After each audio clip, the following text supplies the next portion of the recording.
Ngo bounce mbe bari sikia bari. Siki.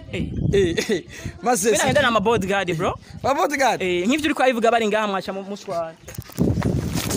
Kandi kuingia. Uko twalibisha muziki. Uko twalonera muziki uko. Nakipini na giheba. Nagiheba kwa tanagiheba. Nana kimwe ndavuga tana kimwe ndavuga reka mbaza ngusendeshe cyane mu kisugira sasa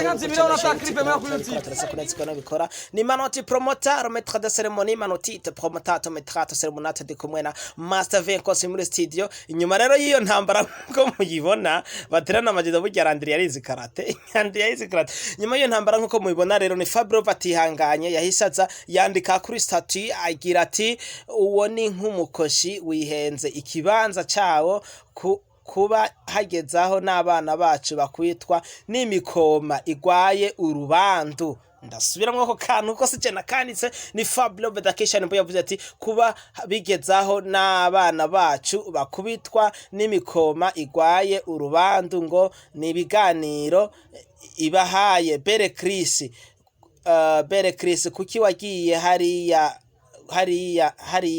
ntabo waruzi baryamen imbwa zitagira na biro ziza kurondera kukwicira mu kiganiro ndasubiramo kandi ako kantu imbwa zitagira na biro ziza kurondera kukwicira mu kiganiro ngo ni beze y'amavyuzi oh shit okay.